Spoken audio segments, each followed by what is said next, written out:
Hello class 10 students, कैसे हो आप सभी। आई नो आप सभी अभी एग्जामिनेशन सेंटर से बाहर आए हो और सबसे पहले रिलैक्स करो, have proper food, feel refreshed. मैं लेकर आ चुका हूँ आपकी क्लास 10th के साइंस का सीबीएसई बोर्ड्स एग्ज़ाम का आज का क्वेश्चन पेपर का रिव्यू, एनालिसिस एंड सॉल्यूशंस। यानी 4 मार्च 2023 आपका आज का साइंस का एग्ज़ाम था, उसके आंसर की मैं आपको इस वीडियो में प्रोवाइड करने वाला हूँ with proper analysis and discussion. लेकिन उससे पहले अगर आपको ऐसे ही आगे आने वाले सभी सब्जेक्ट्स जैसे Hindi, maths, social science etcetera के एग्ज़ाम के आंसर कीज चाहिए, रिव्यू एंड एनालिसिस चाहिए, तो जल्दी से इस चैनल को सब्सक्राइब कर दीजिएगा ताकि आपके लिए आगे आने वाली वीडियोस मिस ना हो पाए एंड आप एक भी वीडियो मिस ना कर पाएँ। इसलिए तो चलिए शुरू करते हैं डिस्कस करना आज का आपका एग्ज़ाम। तो ये आप देख ही सकते हैं कौन सा सेट है, सेट 31/5/1 के सॉल्यूशंस में आज आपको इस वीडियो में प्रोवाइड करने वाला हूँ। जल्दी से डिस्कस करते हैं हम क्या क्या होने वाला है। तो देखिए पहला सेक्शन है आपका 20 क्वेश्चंस थे, MCQ questions and all questions well compulsory. आपको 20 के 20 अटेम्प्ट करने थे, 20 मार्क्स आपको इससे मिल जाने थे। जैसे कि आप पहला देखिए, select a pair of all factory indicators from the following. All factory का मतलब क्या होता है, ऐसे इंडिकेटर्स जो अपनी स्मेल चेंज कर देते हैं, कोई एक पर्टिकुलर स्मेल प्रोड्यूस करते हैं जिससे हमें पता लग जाता है कि गिवन सोल्यूशन एक एसिड है या बेस है। तो यार ये तो बहुत ही इजी क्वेश्चन हो गया। इसका आंसर क्या है, option number A, clove oil and vanilla essence. ये सीधा एनसीईआरटी में एक्टिविटी छोटी सी फॉर्म में मेंशन्ड है, तभी कहते हैं एक्टिविटीज़ बहुत ज़्यादा इंपॉर्टेंट है। तो ये जो नए आगे बच्चे आएंगे उनके लिए भी ये वीडियो बहुत ज़्यादा ज़रूरी है। चलिए next, the balanced chemical equation showing reaction between quicklime and water. तो अरे यार ये तो सीधा सीधा आपका बैलेंसिंग पे क्वेश्चन पूछ लिए। क्विकलाइम का फॉर्मूला क्या होता है, CaO, calcium oxide, water is H2O। तो बैलेंस केमिकल इक्वेशन के लिए आपको ये देखना है कि जो एटम्स हैं वो left hand side and right hand side दोनों मतलब इक्वल होने चाहिए। तो यहाँ पे अगर आप ध्यान से देखें तो यहाँ पे कौन सा मैच्ड हो रहा है। जैसे अगर मैं बी ऑप्शन को देखूँ, यहाँ पे 2 ऑक्सीजन लेफ्ट हैंड साइड हैं, 2 इधर भी हैं। नहीं, सी ऑप्शन को अगर हम देखें यहाँ पर, yes, C option is the right answer because calcium का एक लेफ्ट हैंड साइड पे है, एक ही RHS पे है, 2 हाइड्रोजन के लेफ्ट हैंड साइड पे हैं, 2 ही RHS पे हैं and 2 oxygen left hand side पे हैं, 2 ही RHS पे है। So C option is the right answer. I hope so आप सब फॉलो कर पा रहे हैं। जो 31/5/1 वाले बच्चे हैं वो प्लीज़ ध्यान से इस वीडियो को देखें। Third question, study the following chemical reaction. Sodium plus water gives sodium hydroxide plus hydrogen gas. The reducing agent in this reaction is definitely reducing agent, या तो सोडियम होगा या तो वाटर होगा। अब अरे यार ये तो वैसे ही देख के आपको पता लग जाना चाहिए कि sodium is the right answer. What is the reducing agent? Reducing agent वो होता है जो खुद की ऑक्सीडेशन करता है। ऑक्सीडेशन का मतलब एडिशन ऑफ ऑक्सीजन एटम्स। ध्यान से देखो, Na गोज टू NaOH, तो Na के साथ ऑक्सीजन जुड़ रहा है, यानी Na की हो रही है ऑक्सीडेशन, यानी Na itself is acting as reducing agent. So option number A is the right answer. Next, fresh milk has a pH of 6. To delay its curdling, a chemical substance is added to it, which is very easy question. आपकी back exercise में ना इन्होंने ऐसे पूछा हो कि a milk man adds baking soda, यानी sodium hydrogen carbonate to fresh milk to avoid its curdling. तो इन्होंने यहाँ पे सिंपली आपको उसी का क्वेश्चन घुमा के पूछ लिया कि बताओ जी कौन सी सब्सटेंस है। So baking soda is the right answer बच्चों। Next, which of the following statements is true for an amphoteric oxide. Amphoteric oxides पहले मैं आपको बता दूं ऐसे ऑक्साइड्स होते हैं जो एसिड के साथ भी रिएक्ट करते हैं और बेस के साथ भी रिएक्ट करते हैं। सो यहाँ पे आएगा आपका करेक्ट आंसर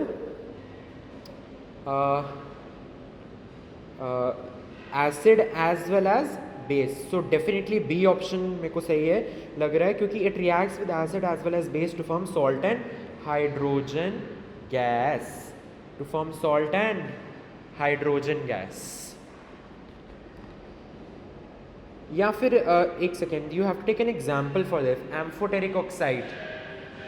इसका आपको एग्जाम्पल लेना पड़ेगा, जैसे कि आपकी जो एनसीईआरटी के अंदर मेंशन्ड है 2 amphoteric oxides, right. Just a second, let me confirm it इधर ही इधर, सो दैट आपको एकदम करेक्ट आंसर्स मिलें। All right, Just a second बच्चों. Amphoteric oxides are the oxides that behave as both acidic and basic oxides. देखिए alkaline solutions ही बनते हैं, so option number C will be correct. It reacts with both acid and base to form salt and water. To form salt and water. Okay, so C option is the right answer. Alright, चलिए आगे बढ़ते हैं. तो दो examples आपके NCERT में इसके given थे. Al2O3 that is aluminium oxide and ZnO that is zinc oxide. चलिए आगे बढ़ते हैं. सिक्स्थ क्वेश्चन देखिए. Hydronium ions are formed by the reaction between. Very easy question, देखते सारी पता लग जाना चाहिए. C option, hydrogen chloride gas and water. HCl gas को पानी में मिलाओ तो H+ आयंस आएंगे, लेकिन H+ आयंस जब वाटर के साथ रिएक्ट करेंगे तो क्या बन जाएगा? H3O पॉजिटिव आयंस, जिसको हम केमिकल नेम में कहते हैं hydronium ions. Done. Next seventh question. The correct representation of covalent bonding in an oxygen molecule. Very easy. Oxygen का फॉर्मूला क्या होता है? O2. O2 के बीच में हम सभी को पता है डबल बॉन्ड होता है. डबल बॉन्ड का मतलब है दो electron pairs are being shared. तो यानी A option is the right answer, जहां आप देख सकते हैं दो शेयर हो रहे हैं इलेक्ट्रॉन पेयर्स, यानी डबल बॉन्ड बन रहा है. Next eighth question. The process in which loss of water in the form of vapors from the aerial parts of plants takes place in X, which helps in Y. Here X and Y respectively are. The process in which loss of water in the form of water vapors from the aerial parts of the plant takes place is X. So it is nothing but transpiration. It is transpiration, okay? And which helps in Y. Okay, so transpiration बच्चों definitely helps in temperature regulation. ठीक है, so B option is the right answer. Okay, B option is the right answer. Next ninth. As compared to terrestrial organisms the rate of breathing in aquatic organisms is. Basic question इतनी बारी कराया हुआ है channel पे. Faster. Why faster? Because the amount of dissolved oxygen is water is fairly low. कम होगा पानी के अंदर ऑक्सीजन तो जल्दी जल्दी मुंह चलाना पड़ेगा, यानी जल्दी से सांस लेनी पड़ेगी ताकि उतनी ऑक्सीजन आ जाए एक्वेटिक एनिमल्स को. यानी B option is the right answer इसके अंदर. बच्चों अगर आपने अभी तक सब्सक्राइब नहीं किया जल्दी से सब्सक्राइब कर दीजिए इस चैनल को, क्योंकि आगे भी मैं ऐसी मैथ, सोशल साइंस, हिंदी सबकी आंसर की इस डिस्कशन रिव्यू डालने वाले इस चैनल पे, तो वो मिस ना हो जाए, इसलिए सब्सक्राइब करना बिल्कुल भी मत भूलना. और जो नए बच्चे हैं वो भी कर दीजिएगा, बिकॉज उनके लिए भी वीडियोज़ आएंगी और प्रॉपर सिलेबस कवर कराया जाएगा इस चैनल पे. 10th. Consider the following two statements. The trait that expresses itself in F1 generation. Okay, the trait that keeps on passing from one generation to the other. The appropriate terms for the statements 1 and 2 respectively are. The trait that expresses itself in F1 generation, so it is nothing but dominant trait. And the trait that keeps on passing from one generation to the other, that is inherited trait. So the correct answer is C option, dominant trait comma inherited trait. Next, the part in which gustatory receptors are present in the body is. तो ये भी बहुत ही easy question है बच्चों, लेकिन इसके लिए आपको ये समझना पड़ेगा कि गस्टेटरी रिसेप्टर्स का मतलब क्या होता है. वो ऐसे होते हैं दैट जो बेसिकली हमारे टंग में प्रेजेंट होते हैं, जो हम जिससे टेस्ट कर पाते हैं. वो टेस्ट हम क्यों कर पाते हैं? क्योंकि हमारे टंग के अंदर ये गस्टेटरी रिसेप्टर्स प्रेजेंट हैं. तो answer is tongue. Okay, C option. Next 12th. The bacterial and viral infections that may be caused due to unsafe sex respectively are. अब ये इतनी बारी आपको, अगर आपने देखा हो वो जो मैंने 3 क्वेश्चन पेपर्स भी अपलोड किए थे उसके अंदर भी ये सेम टू सेम क्वेश्चन था, that the bacterial and viral infections that may be caused due to unsafe sex is. तो जल्दी से कमेंट सेक्शन के अंदर बताइए, मैं आपकी लाइव चैट भी पढ़ रहा हूँ. जल्दी से बताइए बच्चों, आपके हिसाब से इसका करेक्ट आंसर क्या होना चाहिए. 2 ही हमने पढ़े हैं. बैक्टीरियल इन्फेक्शंस में क्या क्या आता है? गनेरिया और साइफिलिस आता है. और वायरल इन्फेक्शंस में क्या आता है? HIV एड्स आता है. तो डेफिनेटली बैक्टीरियल में आ जाएगा गनेरिया, आई मीन वायरल इन्फेक्शन पूछा है ना.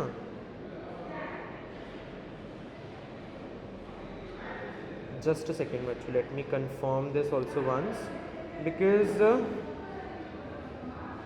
ऐसा, just a second.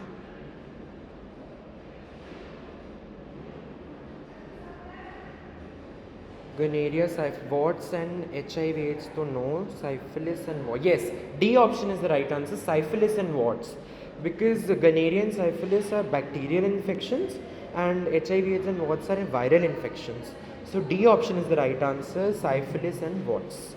चलिए आगे बढ़ते हैं फटाफट से नेक्स्ट क्वेश्चन की ओर. 13th, the expressions that relate Q, I and T and second Q, V and W respectively are where the symbols have their usual meaning. So definitely यहाँ पे क्या हो जाएगा, charge per unit time is current. So I equal to Q by T, यानी A और D में से कोई आंसर होने वाला है. और यहाँ पे मैं अगर देखूँ Q, V एंड W को हमने यहाँ पे रिलेट करना है. So definitely W equal to V by Q, W equal to V.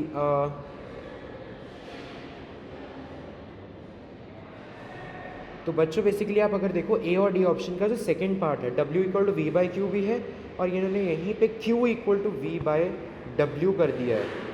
So basically हम जब मैथ्स में इसको सॉल्व कर रहे होते हैं तब तो हम ऊपर नीचे इनको चेंजेस कर देते हैं, but the correct one you have to see, because जो जनरल आपकी NCERT के अंदर दिया हुआ है work done, yes this is nothing but work done.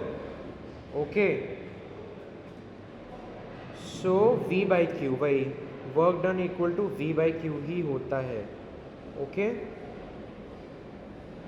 या फिर नहीं, work done equal to voltage into Q, right, voltage into Q.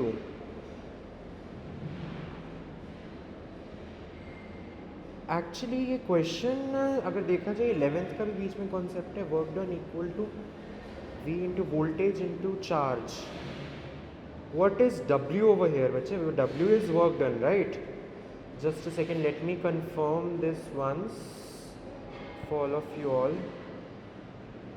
Okay, yeah, electric potential difference, work done. See, work done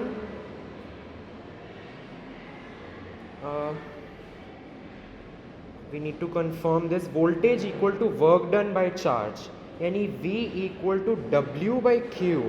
oh my god, V equal to W by Q. तो हाँ, अरे ठीक तो है, voltage equal to W by Q is the right answer. No, तो यानी C option आएगा ना फिर answer. Yes, voltage equal to W by Q, या W equal to V into Q भी कह सकते हैं हम, सही. बट यहाँ पे हमें फिर Q के हिसाब से देखना पड़ेगा, तो क्या हो जाएगा, Q equal to I into T. So correct answer is B option बच्चे, B option is the correct answer. Q equal to I into T and W equal to V multiplied by Q. Next, 14th question. A constant current flows in a horizontal wire in the plane of the paper from east to west as shown in the figure. The direction of the magnetic field will be north to south at a point. The direction of the magnetic field will be north to south at a point. अच्छा, basically कह रहा है कि constant current flows in a horizontal wire in the plane of the paper from east to west. Okay, so यहाँ पे अगर हम अपना क्या कहते हैं राइट हैंड थंब रूल लगाते हैं तो करंट की direction is east to west. तो आपकी fingers are curling in which direction? हाँ जी, in a circular fashion, right. So north to south कहाँ पे होगा? Directly above the wire. Yes, directly above the wire होगा answer, A option. Next, 15th. An electric kettle consumes 1 kilowatt of electric power when operated at 220 volt. The minimum rating of the fuse wire to be used for it is, यानी current कितना पास हो रहा है fuse wire में से उतनी ही उसकी rating होनी चाहिए, ताकि जब इससे ज़्यादा करंट पास हो तो फ्यूज़ टूट जाए एंड आपका जो इलेक्ट्रिक सर्किट है वो बच जाए. ठीक है, सो आपको यहाँ पे पावर दी हुई है और वोल्टेज दी है. पावर इक्वल टू VI होता है, तो यहाँ से करंट निकल जाएगा power divided by voltage. So let me calculate it for you. Power is 1000 divided by 220 is 4.54. Okay, so आपका होना चाहिए यहाँ पे 5 ampere. The minimum rating of the fuse to be used is, नहीं बट एक्चुअली देखो 4.54 ही flow कर सकते हैं, इससे ज़्यादा फ्लो हुआ तो टूट जाएगा ना, तो 4 ampere should be the right answer. Yes 4 ampere, ताकि 5 तो है कि भी 4.54 से भी फिर ज़्यादा होता जाएगा, 4.6 हो गया, 4.7 हो गया, तब क्या करोगे. सो इसीलिए यहाँ पे डी ऑप्शन आएगा 5 ampere. Next 16th, for a current in a long straight solenoid, north and south poles are created at the two ends. Among the following statements, the incorrect statement is, हाँ जी, the incorrect statement is the A option, the magnetic field lines inside the solenoid are in the form of straight lines, correct, which indicates that the magnetic field is uniform at all points inside the solenoid. It is correct. B option, the strong magnetic field produced inside the solenoid can magnetize the soft iron placed inside it. Yes, this is also true. C part, the pattern of the magnetic field associated with the current carrying solenoid is different from the pattern of the magnetic field around a bar magnet. This is wrong. So C option is your right answer because आपसे incorrect पूछा गया तो ये गलत है. ठीक है, D option भी पढ़ देता हूँ. The north and south poles exchange positions when the direction of current through the solenoid is reversed. Yes, this is true because ये poles तो temporary होते हैं ना, आप जिस भी direction में current को घुमाओगे उस according poles बन जाएंगी. अब वहीं पे अगर current की direction reverse कर दोगे तो poles भी reverse हो जाती हैं. So C गलत है स्टेटमेंट, तो C ही आंसर हुआ हमारे इस क्वेश्चन का, क्योंकि गलत स्टेटमेंट ही आपसे क्वेश्चन के अंदर पूछी थी. अब नेक्स्ट पार्ट ऑफ दिस मैं अगली वीडियो में डालता हूँ बिकॉज वीडियो बहुत लंबी हो रही है, बिकॉज मैं आपको एक्सप्लेनेशन भी दे रहा हूँ. सो जल्दी से वीडियो को लाइक कर देना एंड चैनल के साथ बने रहे, चैनल को सब्सक्राइब करें ताकि अभी आगे वाली सारे सेट्स की आंसर कीज मैं इसी चैनल पर आपको देने वाला हूँ तो वो मिस ना हो जाएं. Thank you so much for watching your students. All the best for the upcoming board exams.